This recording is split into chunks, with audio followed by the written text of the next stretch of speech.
with Yep. these patriot meetings. We got it because when you're around like-minded people that love God and country and law and order and freedom and all the great things that God gave us, you don't look at any of the stuff that they throw at us, and suddenly everyone's on the same team, and it just feels great. But we need to do this in every city, every town, we got to do it in our backyards and be around like-minded folks and all for the better and bring back like God and country and love and all of that, because the other side has such a loud megaphone, but it's not real. Sure. And he said on many occasions, nothing can stop what's coming. Right. And that's absolutely true. But it's down to us as to how quickly that happens. Right. The ball is firmly in our court for us to stand up and be counted. Right. And I've said it and I'll say it again. I feel embarrassed by the fact that the majority of people who've stood up have been women, because the men have lost their backbone. They've lost their spine. There's a few that have stood up, and I'm proud of the ones that have. There's a lot that have not stood up, have not been counted. And if there was a call to fight for your country and take arms, you'd probably all run like pussies, most of you. Not the ones following you and me, but the rest of them. I mean, yeah. Yeah, it's amazing. That's the craziest part. But you can't really deny it at this point in America, like you said, about the gas and inflation and, they're just, everything that they say is a lie. It's so, yeah. It's not like when they'd be like, oh, Trump lied, which he never really did. They would just twist everything he said. But with them, it's just, it's so clear that it's national versus globalist, that they are 100% working against we the people, for the globalists, for these end goals that nobody wants. They're pushing the Agenda 2030, Agenda 21. They're pushing the whole Nazi Germany. I would feel like all this stuff, the LGBTQ, the BLM, all of it is all about just this depopulation, this eugenics, this angry ugliness that they need. They need that to keep going, to keep their whole hate factory going. And I'm seeing people just snap out of it. Like we said about the Great Reset. It was going to be the reset, but not the one that they want. Exactly right. I was unaware when I started my journey of doing what I was doing that I was working on the good one rather than the bad one. And that wasn't by choice. I was unaware that there was another one. Right. And it was only my research that showed that there was two resets in play. Right. There was the New World Order and there was the quantum financial system. Right. And it was very interesting how close the wording was. Right. I know. There was a number of things that sounded so similar. And it was all made to sound so good. And when you started unpicking it, you just went, wow, they are polar opposite. Yep. One gives all of the control to them.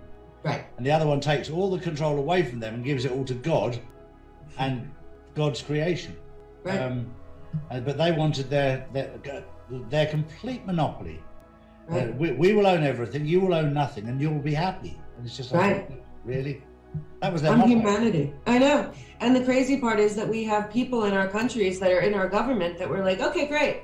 Okay, we're in on it. And that's their own greed and ego and ugliness. And it's so obvious now what the plan was, because like the same thing with all this sustainability and the climate and all this health nonsense that they've created, it's all for the same thing in America. But like their main hedge funds of the cabal are buying up all the houses and buying up all the farmland and all this, and people are waking up and saying, what is going on? Why is corporate America in on this? Why are they, what is going on? And it's really starting to peel back the layers to the average people in America that are just, that just go to church and go to work and raise their kids, but now they can't not see this. This is what they're pushing, the climate change and the Agenda 2030 down our throats. And like you said, it looks nice, but the closer that they get to taking our liberty and our freedom and everything that we have, full on surveillance, all of this, the more people are stopping and saying,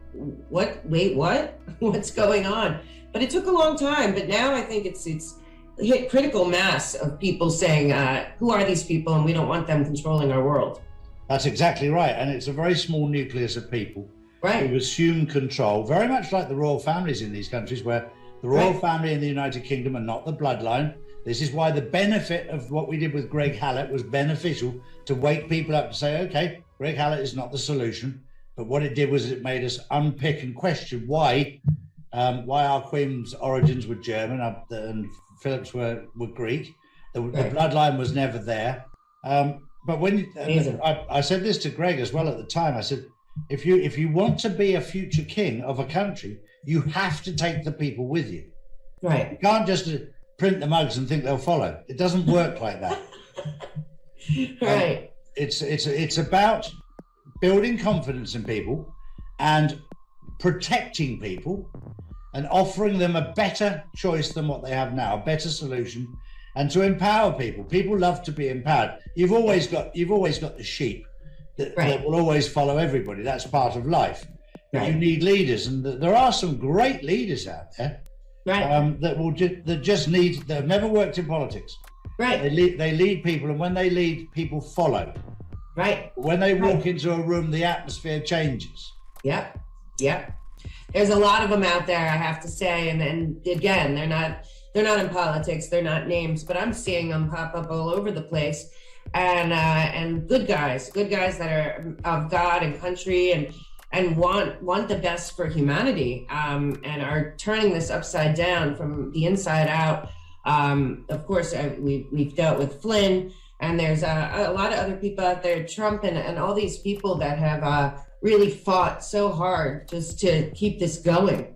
Any of these people could have said it's insurmountable, because at times I'm sure it seemed like that. And but we're watching it, and all over the world. Again, the alliance is making big moves. And then, of course, I don't know if you saw, CNN, of course, puts on an hour episode congratulating Communist Chinese Party on their 100 years. And it was just so glaring. It's like, what, people cannot not see this anymore. What's going on here? They've only got 4 viewers anyway. I know. It was so over the top, and like Nike out there saying we're a Chinese company. It's like they're all being controlled, and people see it. They see it. They see the control, and it's just a joke. So it's, to me, every day that goes by, I just know, like, the best is really yet to come, for real. And you know what? Trump said it. He was so positive. I hope people understood that what he was saying was it's already done. Yeah. But you know, now we watch it unfold. And any news on the financial front, because we're seeing lots of stuff going on that looks interesting. I had a message through that came through before over the weekend, because the Independence Day celebrations would have been the perfect distraction to get on with things. And there's a lot of that. My source of information at the moment is the Chinese elders. Right. They're very, very happy with everything. Everything is going fine. And I think the one thing that we need to just understand, that God's timing is spot on. Right. It's not Charlie's timing. It's not Mel's timing. It's God's timing. And right. As much as we want it all done, and we all want it done and out of the way, because we've been on the journey for so long. Right. I'm very, very relaxed that everything is completely under control.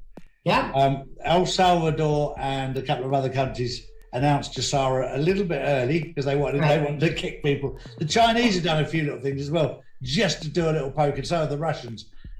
Just to come on, let's get going. Right. But it's it'll all be done in good time. But it's the timing of this is so important, and there will be no mistakes. There will be no mistakes, and we will move from darkness into light, and that's when our work really starts to educate these people that the difference between conspiracy and truth is about 6 to 12 months. Yeah, so true. It's so true.